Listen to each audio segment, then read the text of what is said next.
Next, Right? Michael Murray. No, that's good, isn't it? Okay. Why everybody?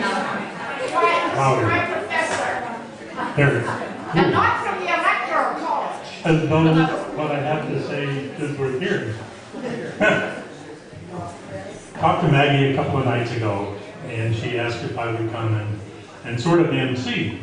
And I said, well, I'd be pleased to if she had a script for me and things that I should talk about. And so I thought, good, you know, I'll just wait until I get it. And today they were installing a furnace in our house and a number of other things that kept me busy, so I didn't talk to Maggie. And I got here tonight, she said, oh, there's no script. We're just all going to wing it. And so it'd be hard to sort through the stories that are worth telling to get the ones that would make you laugh or recognize Maggie in. So, and I didn't do that sorting on my own.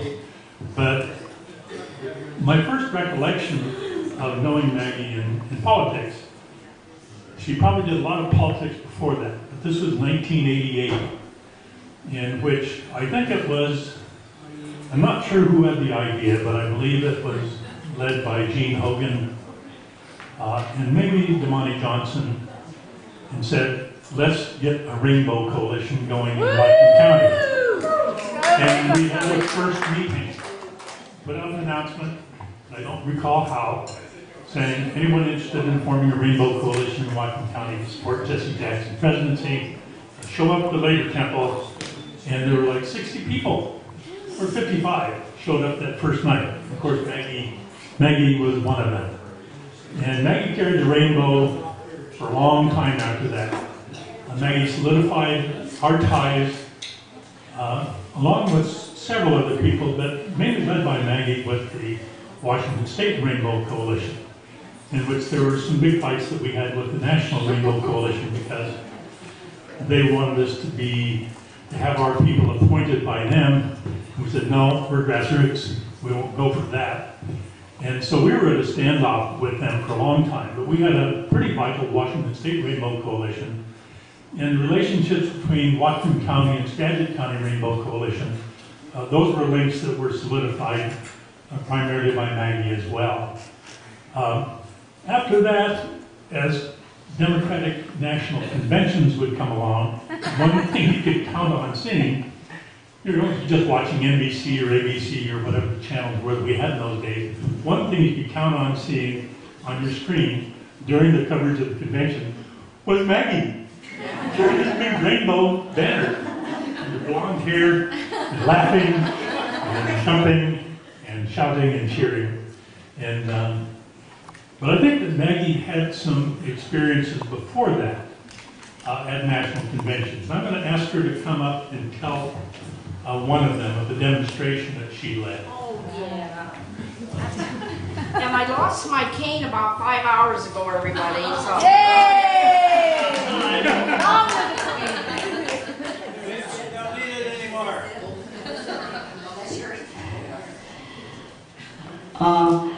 My first convention was in 1988, and I actually led the Whatcom County Senator Paul Simons before I joined the Rainbow in Jackson. But I was elected an alternate by, you made the first speech for me, Maury, and that's why I was elected there. You know, remember that? No. Oh, okay. Anyway, so I was an alternate, but I got on the floor a lot. And I remember that I led a floor demonstration at that 1988 convention because Nelson Mandela was still in prison after 27 years. And so it was 88 probably was the last convention where you were allowed to have a floor demonstration. So there I was because I love parades. It's in the Matheson blood. And so we led a thing with a banner, Free Mandela Now, Free Mandela Now. And so guess what?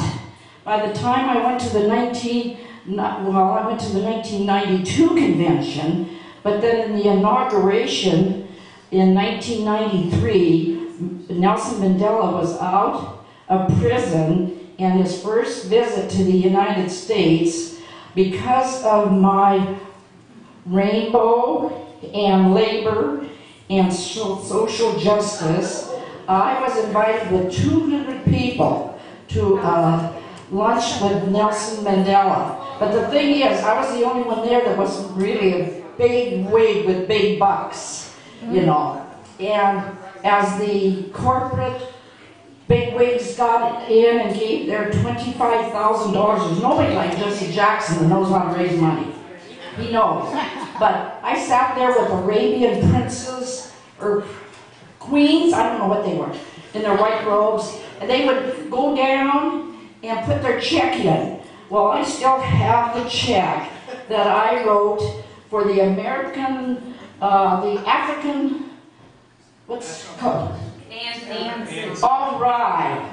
I was able to go up, shake hands, and drop my $50 check in, and the corporate CE of Apple followed me and dropped his $25,000 in. So that is in one of my many boxes that my kids would love me to get rid of. But that's one of my favorite stories, because not a lot of people have the opportunity to meet and greet Nelson Mandela that first year.